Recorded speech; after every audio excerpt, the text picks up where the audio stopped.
叶双熙睡得很迷糊，梦境的片段如同电影胶片，在放映机里咔咔闪过。一会儿，他梦见自己代表学校获奖，他将照片分享给杜远泽。杜远泽打电话说：“我家小溪真是未来无限。”一会儿是自己在舞台上随着熟悉的节律跳动，底下乌泱泱全是拿着灯牌和荧光灯的粉丝，热泪盈眶大喊着 Night。 一会儿是杜川坐在沙发上，漫不经心看着他：“我给你新的事业，你和我结婚。”这一晚叶双熙睡得格外不好，醒来后腰酸背痛。杜远泽从昨天中午就没见人影，不管是什么原因，叶双熙乐得清闲。在一场戏份过后，叶双熙下场，身上穿着的黑色服装上沾有代替血液的色素，抿着唇，平日里温润的五官还有些杀气。他还没出戏。小溪，叶双熙听到了熟悉的声音，立即看过去，五官凝住了。太阳底下站着一个身影，是杜川。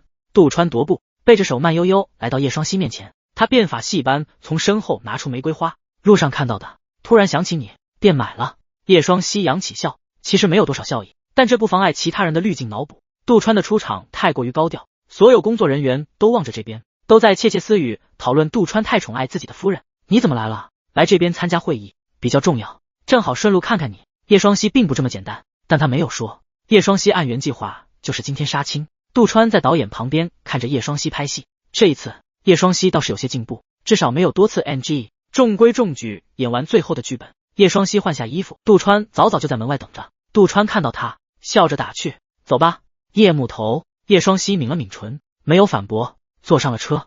没了外人在场，杜川眼里的情绪淡下来。今晚有局，西装我给你准备好了。叶双熙就知道杜川没有什么好企图。你的资源怎么这么拉胯？好歹也是杜家人，让别人看到不免多想。杜川微不可察的皱了眉，我到时候去跟你的经纪人说一说。叶双熙看着窗外不断变换的风景，莫名想到昨晚的那张音符纸，嘴边的变为了不用了，我演技不好，给我也是浪费。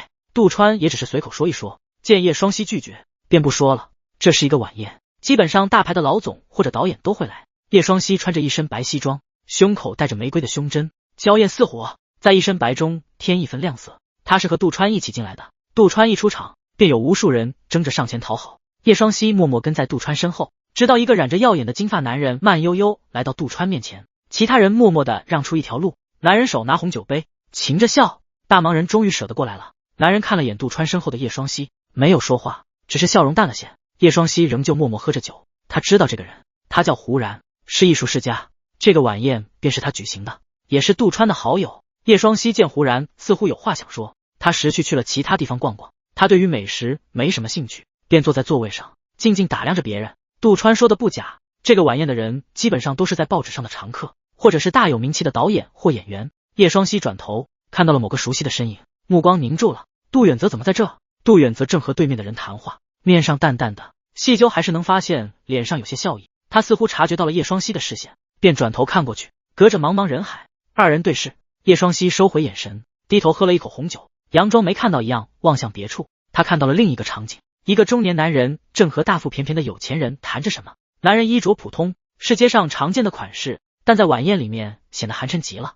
男人带着讨好的笑，嘴上一直在讲话，而有钱人则是没有兴趣，能看出来他一句话也没听进去。最后以有钱人离开，男人失望告终。他叫詹于白，是一个导演。杜远泽的声音在他耳边响起，叶双熙吓了一跳，看了杜远泽一眼。杜远泽自顾自坐在了他旁边的座位，怪不得觉得眼熟。叶双熙记得詹于白是文艺电影出身的导演，一部电影就被提名奖项，当时热搜都为他挂了好几条。但因为文艺电影本身的冗长和商业电影的出现，让詹于白入不敷出，到现在只能拉下脸去拉赞助。你怎么过来了？叶双熙低声问杜远泽。突然累了，就过来休息坐坐。杜远泽弯眼，似笑非笑。怎么，弟媳妇不愿意？随便你。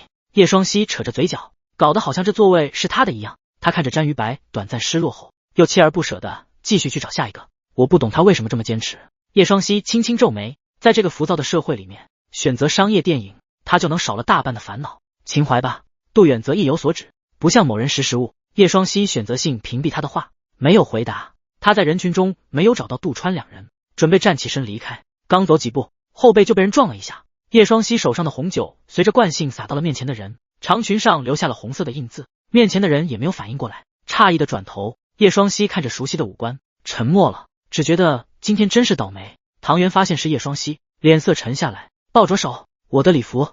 小杜太太，你怎么解决？动静不大，但周围人都因为唐元的话注意到了这边，大家基本都知道叶双溪的身份，都默默围观。抱歉，我会赔你一剑。叶双溪觉得事情不算太大，温声说一句，但是唐元倒没有打算放过叶双溪，他似乎对叶双溪莫名带有敌意。赔我一剑。唐元仍旧笑，不怀好意，没看见我在和陈总谈事吗？我现在就需要换，你赔我一剑能弥补我的损失吗？叶双溪抿唇，如果是男士西装，他车上还有几件备用的，但女士礼服他一时半会拿不出来。虽然这楼上应该有一间试衣间，里面应该有准备的衣服，可是忽然一直对他有点意见，不知道会不会愿意帮忙。我正有备用衣服，唐小姐不嫌弃的话，我让助理带上来。人群走来一个戴着金丝眼镜的男人，笑容毫无破绽，眼里的关怀似乎不是假的。男人身后站着杜远泽，虽然杜远泽没有说话，但只一个眼神就让唐元汗毛挺立。马总的好意谢谢了。唐元笑得甜美，仿佛刚才嚣张跋扈的不是他。马季面上笑着，但眼底一丝笑都没有。那请唐小姐上屋等候。唐元走的时候扭着腰，风情摇晃，在路过叶双溪的时候，他像是想到什么，笑了一声，撩起自己的长发，看着叶双溪的眼神有些不屑。叶双溪面上没有任何表情，他出于礼貌，但抵不住唐元身上红艳的痕迹。因为唐元的角度刁钻，周围人都没看见，目的显而易见，他是故意让叶双溪看到。叶双溪不明白唐元为什么要这么做，这场小小的闹剧就这样结束了。叶双溪对着马季点头，马季正是他前公司余书公司的老总，虽然两人关系还算可以，是见面能说上几句的关系，可因为两家公司的尴尬关系，叶双溪只是点头离开了。泽，你瞧。马季看着叶双溪离开，幸灾乐祸对杜远泽说，好心当做驴肝肺，你还让我帮忙出头。杜远泽轻轻瞥他一眼，马季识趣闭嘴。临近半夜，叶双溪对于晚宴没有什么兴趣，不断看着时间，最后在楼上碰上正要下来的杜川。杜川惊讶几分，关心问一句，想休息了？叶双溪点头，因为之前在剧组比较累，一般回酒店就睡着了，现在生物钟还没调过来。杜川脸色柔了几分，既然小溪不喜欢，我们就走吧。杜川从叶双溪身边走过，叶双溪闻到了空气中的香味，是女士香水，味道不浓，不仔细闻是闻不出的。叶双溪一直秉持着杜川不说他便不问的原则，也只当是胡然叫他商量事宜的时候，正好里面有女人在里面。叶双溪对杜川的人品比较放心，毕竟杜川要是喜欢女人，便不会这么张扬的娶她了。杜川面上仍旧平静，因为两个人都喝了酒，是杜川的助理秘书开车送他们回去。叶双溪有事想说，但转眼看到杜川哥眼小气，嘴张了张，还是没有说出口。他转头看着车窗，半路上正好路过了他的学校，目光一凝，看着学校消失在了车后。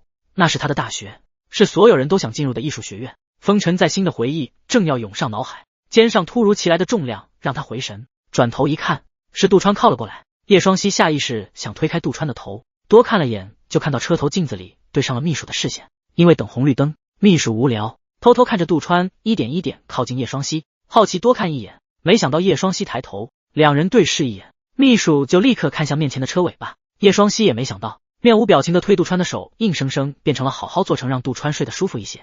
等快到家了，杜川也睁眼醒来了，两人互看一眼，杜川轻笑一声，果然还是小溪的肩头舒服。叶双溪没有答话，但怕秘书发现异常，便又看着窗户口，只能代表叶双溪多想了。秘书瞪大眼睛，以为叶双溪害羞不敢说话了。秘书送了他俩回家，像是身后生火，立刻跑着离开了，好像他在这儿多待一秒就会打搅两人一样。没了外人，两人回到别墅，各做各的。T 市杜家有栋别墅，但因为没什么人住，便空置了。杜川让人提前打扫了，可以直接住。叶双溪见房间挺多，便自觉分房睡。等把行李整理好，他正好看到杜川坐在沙发上看报纸。詹于白你知道吗？叶双溪坐在杜川旁边，开口说一句，知道。怎么了？杜川语气不变，他在找赞助，我觉得你可以看一看。你怎么突然说这个事了？叶双溪一顿，他回想当时的詹于白的神情，那个模样像极了以前的自己。他张了张嘴，还是没说。叶双溪，杜川关上报纸，冷静说，我是一个商人，对于这种虚无有的情感上，他更优先考虑商业价值。叶双溪原本就没觉得杜川会同意，只是点了点头，毕竟他自己也混不好，要不是自己是杜川的身边人，恐怕大部分人还不会正眼看自己。杜川见叶双溪这么快接受，愣了一下，接着还是软了语气，我再考虑考虑。说完自己去了主卧。叶双溪没有强求，他洗完澡就回了卧室。房间比较简洁，床头柜上布满黑色音符的纸张十分明显。叶双溪静静看着那张纸，像是和不知名的势力对峙。最后他将音符纸拿在手上，可能因为今晚事件给他的勇气。叶双溪起身，拿出衣柜里的吉他，坐在阳台上，他低头，手指在吉他上弹着弦，如同小溪潺潺而下，灵灵的让人身心愉快。没多久，小溪遇到石子，阻断了往下流的溪水，琴声突兀的结束了。叶双熙手指颤抖，叹了口气，闭上眼，吉他从他的手中脱落，落在地面上，发出清脆声。叶双熙难得没有进下一个剧组，留在别墅休息了几天，偶尔还是会拿出吉他放在外头，看着他发呆。门外的铃声响起，有人来别墅了。叶双熙正准备把吉他放回去，听到铃声，转了方向去了门口。是詹于白。詹于白和那晚的状态好太多，他眼里闪着光，如同黑曜石。您是叶双熙？叶双熙没想到詹于白会来，正想问原因，就又听见詹于白说话：谢谢您的赞助，如果不是您的帮忙，我的电影可能连基本的资金都凑不起。叶双熙第一想法是杜川松口了，便说：这是杜先生的决定，我只是随口说了说。詹于白面有诧异：不是小杜总，是马总。马季。叶双熙的惊讶不比詹于白差，但他只1秒就反应过来。马总怎么说？詹于白说了昨晚的经历。马季主动找到詹于白，说他因为叶双熙的原因，他会考虑投资，并对于剧本创作方面也不干涉。这对于詹于白来说是一个天大的好消息，因此便大早上就找到叶双熙这儿道谢。叶双熙听他的话，没有说话。他和马季说实话是真不熟，更何况他也已经不是马季公司的艺人了，他根本没有理由听他的。更何况这件事情他只跟杜川讲过。叶双熙想到了某个人的身影，多半是他了。我很想知道詹导演为什么要这么执着于文艺电影。叶双熙转移了话题。詹于白一听，眼神多了几分笑意，因为热爱。说完，他看到了角落里的吉他。我听马总说您曾经很喜欢音乐，当时还不信，后来马总给我听了您写的歌，虽然不知道您为什么不弹了，但我想说，对于演员，我认为你更适合歌手。詹于白话没有说全，但叶双熙知道他想说什么。有的东西强求不来，而不适合自己的永远不合适。叶双熙沉思片刻，起身送客。詹于白也不停留，他搞定了这个赞助后，更多的事情还等他安排。如果可以，我想让你配乐。詹于白比他大不了多少，只是因为近几年的坎坷让他看起来成熟许多。他现在门口，眼里有光，现在看起来年轻许多。叶双熙没有立即答应。过了几天，杜远泽也回了别墅，杜川只在第一晚回来休息，基本上很少见到他人回来。叶双熙刚买完菜回来，就听见楼上有声响，以为是杜川，结果仔细一听，是其他房间里传来的，像是印证他的想法。杜远泽从那房间里面出来，杜远泽穿着休闲衬衫，袖口卷到小臂上，他将刘海放到脑后，看到楼下的叶双熙也不惊讶。吃什么？语气熟忍的让叶双熙哽了一下。叶双熙看了一眼手中的塑料袋，洋葱炒肉，我觉得多放辣椒更好吃，洋葱买多了，肉可能不太够了。他说完，就好像才想到什么，抬头真诚问杜远泽：忘记问你了，你喜欢吃吗？步步踩雷。叶双熙看着杜远泽幽怨的眼神，笑了。骗你的。叶双熙说话的间隙，就已经换好鞋，径直去了厨房。他把被剖开的鱼放入池子里，还没开洗，身旁就来了一个身影，还粗暴的把它挤开了。你能洗干净吗？杜远泽开口，又是熟悉的嘲讽语。叶双熙心里还挺感动，结果一听，只觉得这人本性难移。两人沉默的切菜摘菜。谢谢。叶双熙忽的开口，莫名的一句话杜远泽听明白了，他勾着嘴角说一句：你说的是哪个谢谢？揣着聪明装糊涂。叶双熙瞪他一眼，觉得就不该说。他一声不吭，准备去开排风机。今天我来做饭。杜远泽在旁边说。叶双熙奇怪的看了杜远泽一眼，觉得他是哪根筋搭错了，竟然主动炒菜。杜远泽已经把配菜准备好了，看到叶双熙还是没有动，便似笑非笑，还怕我给你下毒不成？说完，半强迫把叶双熙身上的围裙给扯下，给自己系上，还把他赶了出去。叶双熙站在客厅，看着杜远泽熟练的手法，思考着是不是自己又惹他了，不然怎么可能一个大总裁还舍得下厨做饭。叶双熙坐在沙发上，看着某处角落，手指轻动，仔细看能看出是钢琴的手法。自从那张音符纸的出现，叶双熙心中就有些波动，直至詹于白的一些话更让他开始思考。叶双熙很少做过几率很小的决定，他一直注重求稳，但他发现求稳好像也不是很好的选择。可是叶双熙还没想出个所以然，杜远泽就已经端着鱼汤出来了。他看着色泽还不错的鱼汤，眼神复杂的看着杜远泽：你这么反常，是不是因为有求于杜川？杜远泽听着笑了。你想什么呢？叶双熙坐下，拿起筷子吃了一口，还不错，要是还能辣一些就好了。他知道杜远泽饮食习惯，没有说出来。詹于白来过。杜远泽慢条斯理把鱼刺挑出来，动作优雅的如同在吃西餐。几天前来过。叶双熙想问的很多，但最后还是只是问：你怎么知道我想帮他的？直觉。杜远泽只说了这2个字。叶双熙觉得并不这么简单，主要是我在他身上看到了可贵的性质。杜远泽又说一句：当然，你觉得和你有关也没办法。叶双熙：什么和我有关也没办法？明明就是你自己说的，我看到你和我弟分房睡了。叶双熙手一顿，这才想起来这个事情。他当时是看没有外人在场，既然只有2个人了，就没必要演戏了，又加上杜川总不见人，结果没想到杜远泽会突然回来，你们两个吵架了。杜远泽语气有些幸灾乐祸。叶双熙轻抿着唇，说一句关你什么事？杜远泽不可否认的笑笑，两人没再说话，好像只要一谈到杜川，两人的气氛就会变得凝重。叶双熙也感受到了，快去吃完饭就上了楼。经纪人周哥给他寄来了几个剧本，可能因为杜川的原因，这几个的剧本比之前的好，戏份更多了。叶双熙放下剧本，剧本是好剧本，但他不是个好演员，这就是他一直没有选择好的原因。当然还有因为詹于白。叶双熙心里挣扎着，外头传来钢琴声，婉转清脆，他听到这个熟悉的旋律，心头一震，立即站起身想要开门，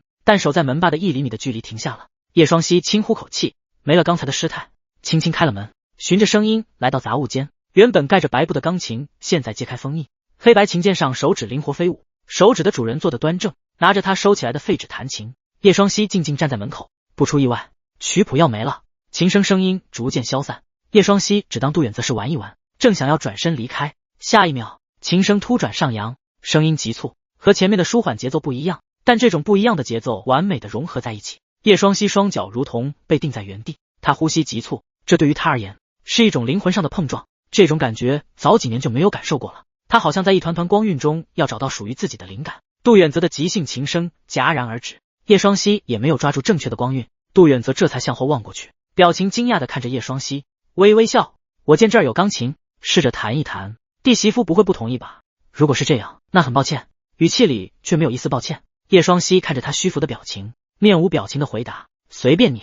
他知道杜远泽嘴上这么说，其实就是为了引他来。杜远泽虽然是公司总裁，但他极少的爱好之一便是音乐，不然他根本就不会和杜远泽认识，甚至和他确认关系。或许杜远泽知道他为什么放弃音乐了，叶双熙倒无所谓，他都踏不过的坎，难道杜远泽就能帮他了？叶双熙重新回到房间，刚才走得急，才发现周哥给他发了消息，周哥，这些剧本发给你好几天了，还没选好。叶双熙听懂了他的言外之意，已经比之前的资源好太多了，还不满足。其实周哥一直都关心其他已经冲上1线2线的艺人，对于叶双熙这种胡咖很少在意，有什么事都会在微信上说，不会特意过来走一趟。但周哥对他还算是态度恭敬，毕竟叶双熙的身份，也不敢太造次，可能这一次是因为被说了一顿，心里有气。叶双熙叹口气，若是没有听到琴声，他可能又会胡乱选一个中等的，可是他听到了琴声，他还感受到了久违的灵魂冲击感，心中那种强烈的撞击感还没有散去。他想起那个抓不住的灵感，或许他还可以。多年前的叶双熙从没设想过自己也会有这一天，曾经的作曲天才，一天一首根本不在话下，质量与数量并存，但现在只有一地的废稿。说的好听是瓶颈期，说的难听就是江郎才尽。他也可以完完全全待在自己的舒适圈里，靠着大火的歌吃一辈子，可惜他不行。叶双熙运气不好，一直潜在被压，导致他的流传范围并不广，大家都听过，却并不清楚歌手是他。更何况在男团里面，他的性格不外向，他的镜头在里面是最少的，不特意关注是完全找不到他人的。杜川便给他造了一条路，那便是当演员。在求稳和追求热爱的两条路上，他犹豫了。叶双熙思索良久，最后回复，抱歉，我再看看。叶双熙习惯了自己做饭，他一个人可以将就，杜远泽一直都养尊处优，不能总让他下厨房。他正和保姆联系，身后有人走过，扬起一阵风。杜远泽轻轻瞟眼叶双熙的屏幕，扬着眉，没有说话。铃声还没响几秒，杜远泽就慢悠悠喝口水，说一句，你不喜欢我炒的菜？叶双熙抬起头，立即否认一句，没有。他正要解释，杜远泽点头，左手自然而然挂断了电话。这不就行了？难不成保姆的菜比我还好吃？杜远泽起身，自顾自走进厨房，带着围裙，像是想到什么，还怕我下毒啊？叶双熙，原来我在你的心中这么卑鄙。叶双熙无语，心中有气，觉得自己还是对杜远泽太好，他就该让杜远泽天天进厨房，锅子起火了也别放他出来。虽然这么想，叶双熙还是进去帮忙。杜远泽一直都没有说话，等叶双熙切完菜，开口一句，今晚出去玩玩？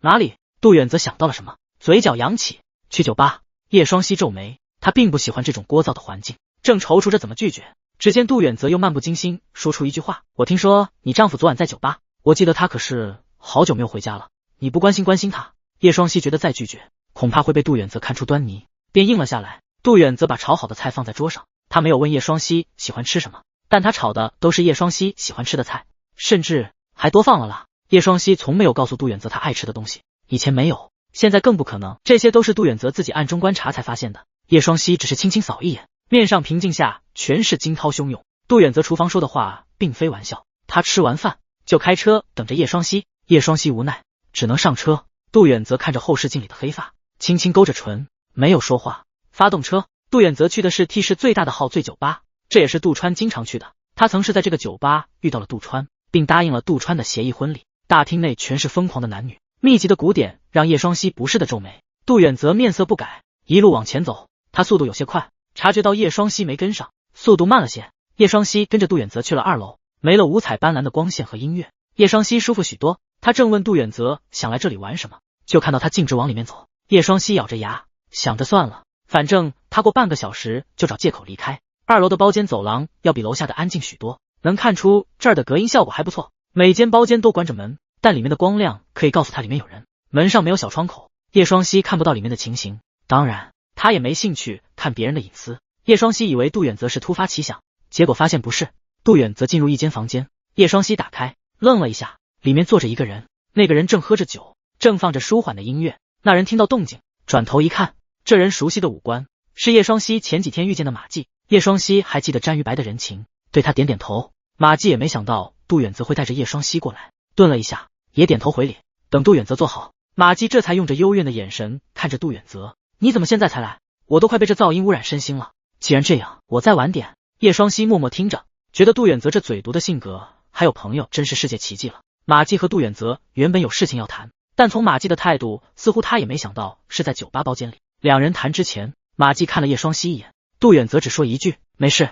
叶双熙原本还想听对话缓解无聊，但两人的聊天对话他根本听不懂，只能作罢。无聊之际，他看着这间包间，普普通通，除了沙发和茶几，便只有其他的普通的装饰品。叶双熙看到好像有一个隔间，走过去打开，那是个阳台。叶双熙一眼就看到了阳台旁边的黑色钢琴，动作顿了一下，那台钢琴就静静停靠在那儿，外面的霓虹灯反射在钢琴上，颜色变幻，如同镜花水月。叶双熙手指在琴键上随意弹着几个键，他俯视着落地窗下的繁华城市，抬头，远方是一个正在运转的摩天轮，而黄色的月亮正在摩天轮后。他想着白天的状态，坐在钢琴面前，看了许久没有下手，最后鼓起勇气按下第一个键。叶双熙弹着以前的片段，他一直都不愿面对自己以前的歌，或者说他不愿意面对以前的自己。而这一次，他弹下第一个键开始，声音流畅从钢琴内飘出来。叶双熙不知道里面的人会不会听到，没有弹很久就结束了，再次看向摩天轮，嘴角带着他没有察觉到的笑意。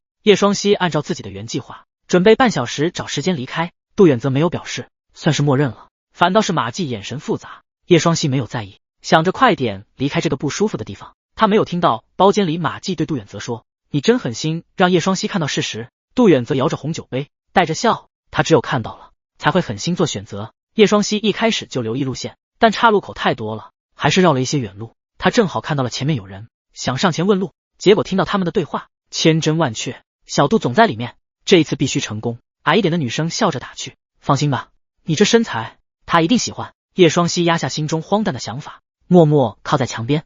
因为是在转角处，那两个女生没有注意到叶双熙，两人相互打气，进了包间。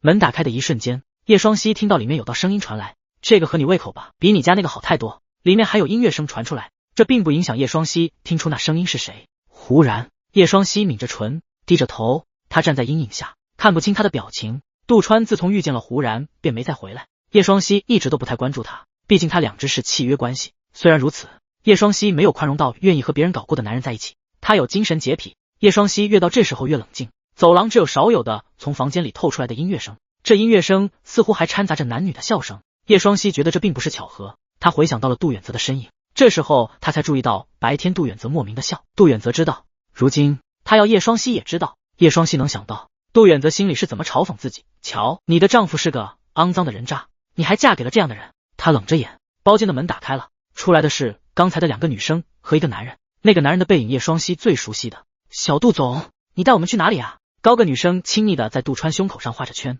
你猜我们这样，小杜夫人会不会不高兴啊？矮个女生浮夸撅着嘴巴，说完她觉得行为好恶劣，便要脱离杜川的怀抱。这样的欲擒故纵对杜川很有效。杜川又把矮个女生搂在怀里，笑着说：“她只是个闷葫芦，一点情趣都没有，连你们都不如。不仅如此，还是个胡咖，能在圈里站住脚，还不是靠小杜总你啊？”两人对着杜川商业互捧。杜川笑嘻嘻：“你们俩都别争，都是我的。”他左拥右抱着坐着电梯去了楼上，楼上是酒店。这要是还不懂，叶双熙干脆不要干了。叶双熙心中愤怒，更多的是失望。他已经不是意气用事的年轻人，不会一股气就冲进房间里大闹一回。那两个女生说的不错，叶双熙确实需要杜川，所以他不会因为这个原因一下子决定要脱离杜川。叶双熙脱力一样的顺着墙壁蹲下来，他旁边的电梯停在那个数字就没有再动了。叶双熙没有待多久，又扶着墙缓缓站起身，默默出去了。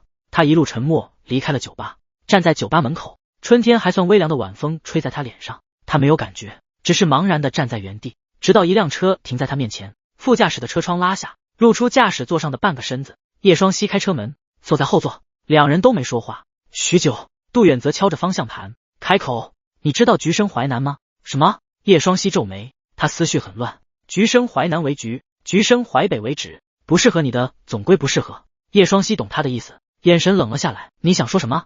杜远则在后视镜和他对视一眼，嘴角勾了勾，放弃演员这条路吧。所以你设法让我看到杜川真正的品行。叶双熙阴阳怪气，杜总，你确实做到了。不是的，杜远则反驳，我只是想再让大家看到你的闪光点。你不该是杜川的代名词，你就是叶双熙。叶双熙也明白了杜远则的意思，顿了一下，没有回答。我不知道你为什么突然不碰音乐，但通过这几天，我看到你还是渴望想站在舞台上。杜远则不管叶双熙听没听，继续说，走出舒适圈吧，叶双熙。叶双熙听到这句话，心头停了一瞬。叶双熙犹豫了几天，其中周哥发消息说他因为一直没有决定剧本，被其他小生拿走了。他一直都知道剧本在他手里根本留不过半个月，也确实能送到叶双熙手里的剧本一般都不错，至少普通人拿不到的剧本，叶双熙一直不选，但剧组是不能一直等他选择的。周哥自然是为了业绩选择了其他人。叶双熙看着周哥的聊天界面许久才关掉，因为这几天都在别墅，心静了不少。叶双熙似乎更明白自己潜意识想要什么，